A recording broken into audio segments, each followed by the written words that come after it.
Hey, hey, hey, Pajama Grandma Expert Secrets Coaching Mastermind Gang. Sharon Horne-Ellstrom here, Pajama Grandma, in my ducky pajamas because they're awesome.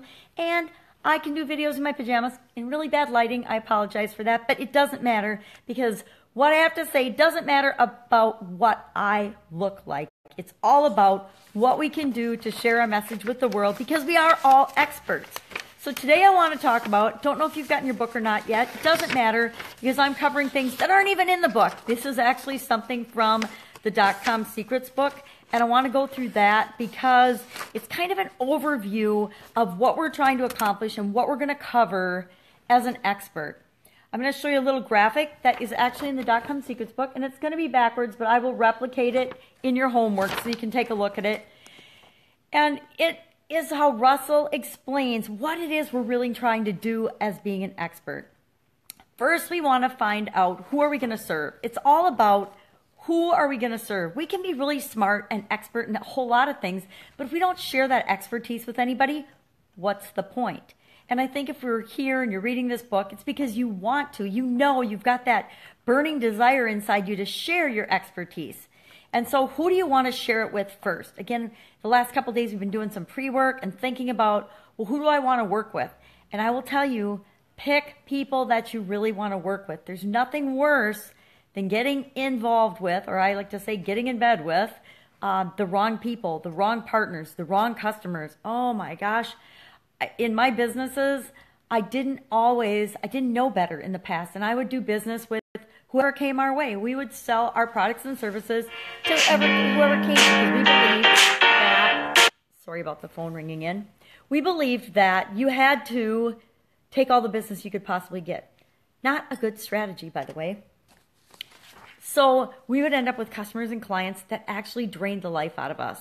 So in one of my businesses, I actually had to let go a client or a customer. It was a big chain that represented 70% of our gross income.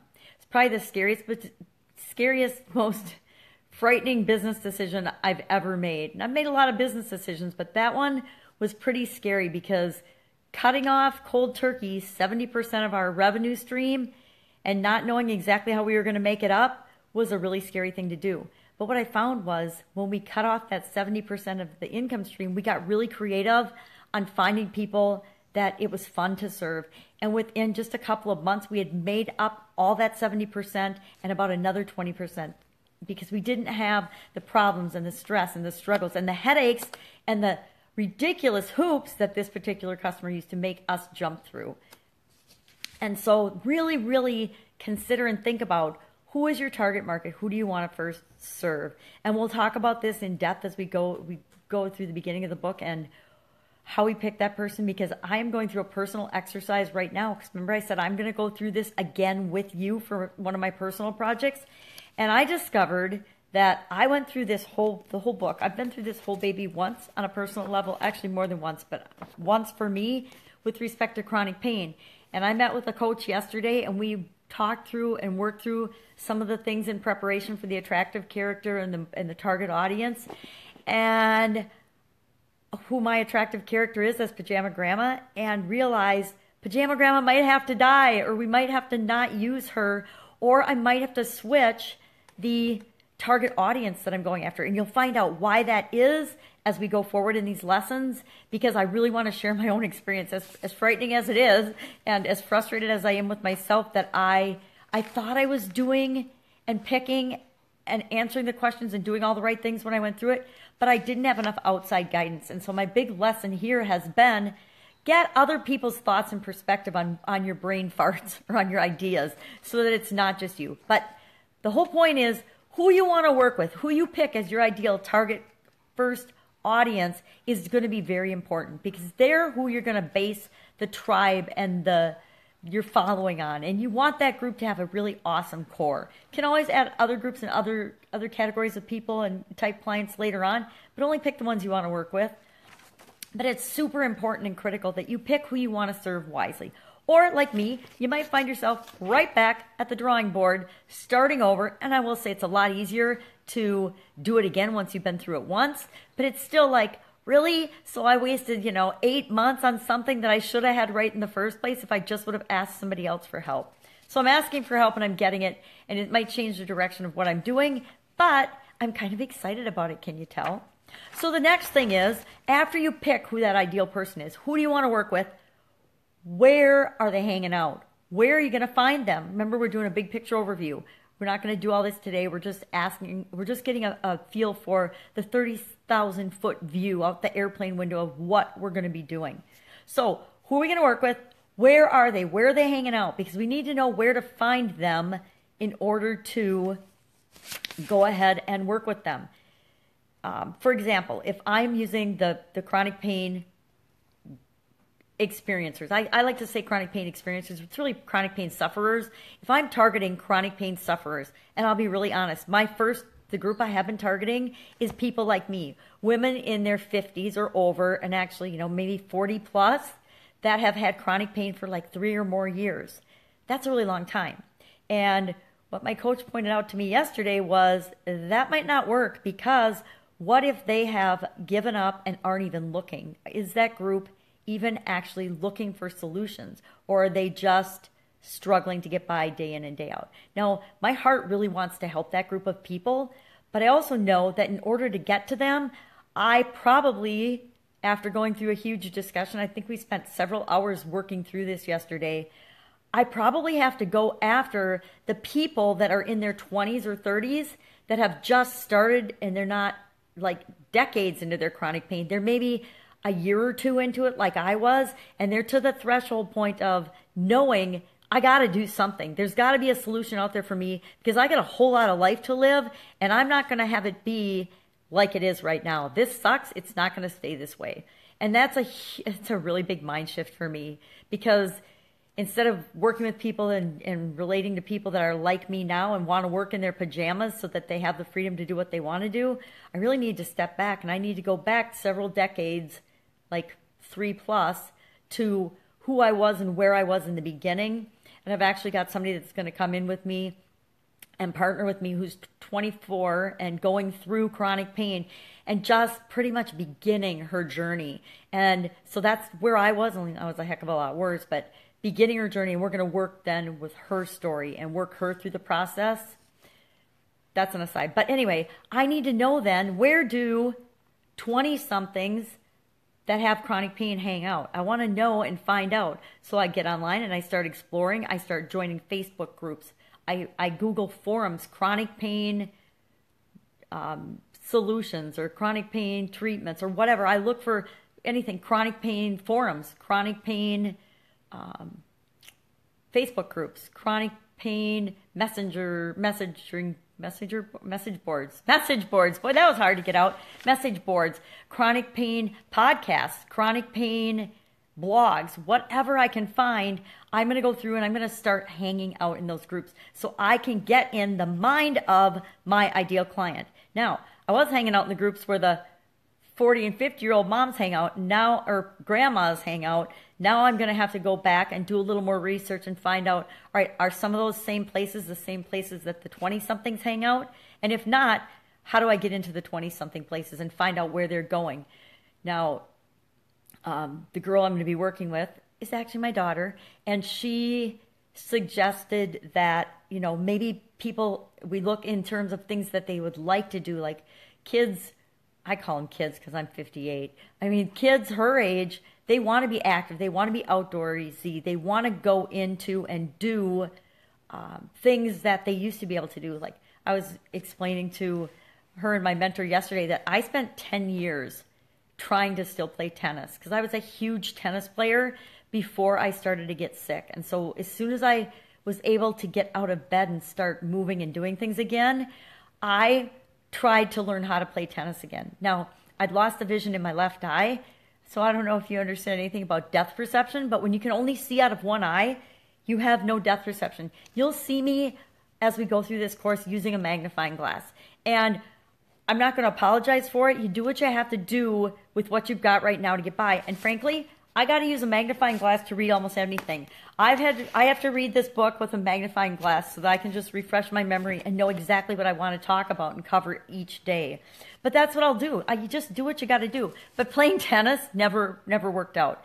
And I suppose if I was really dedicated and really committed to it, I could have set up a strategy and a structure for training my brain. I've done it with driving and everything else in my life, but I will admit I used to walk into doorways and hit a lot of curbs. It took me years to figure out that part of depth perception.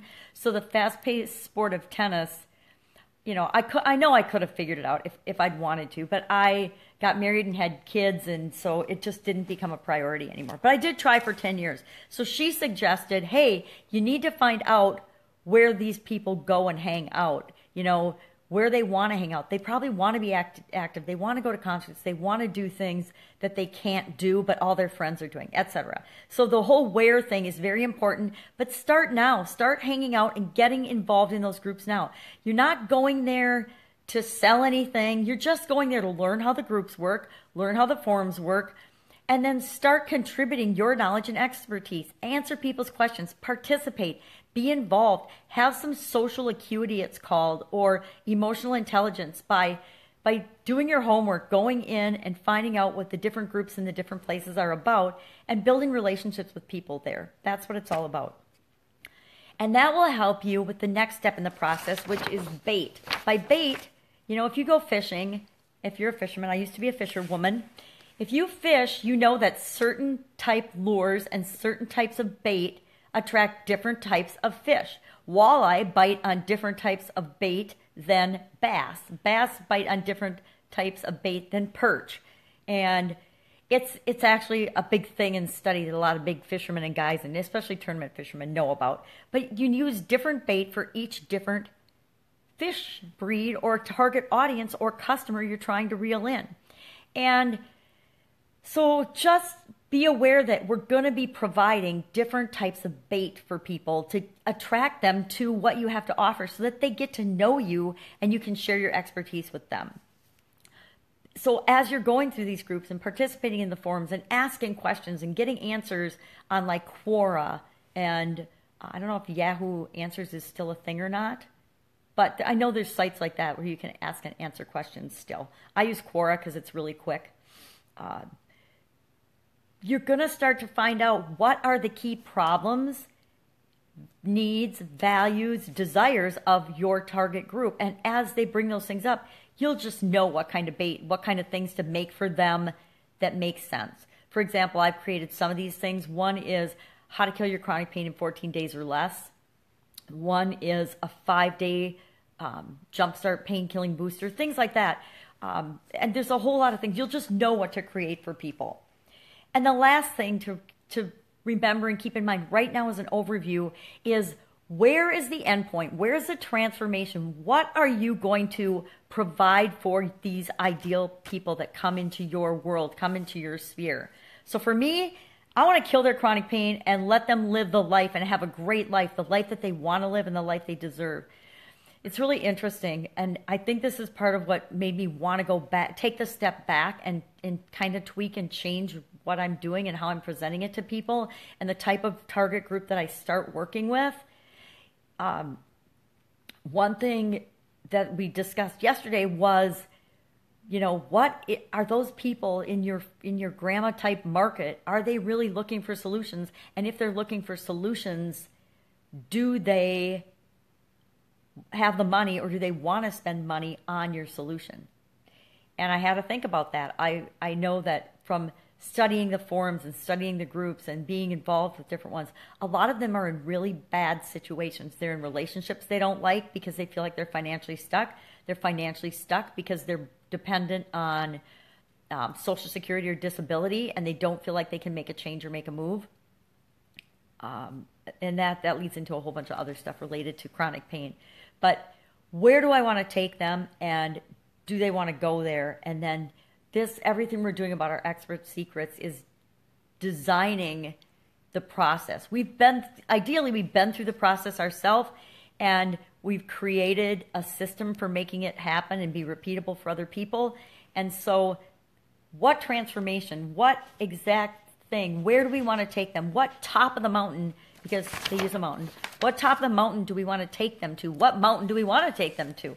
My mountain is kill chronic pain, have an awesome life, reclaim your life.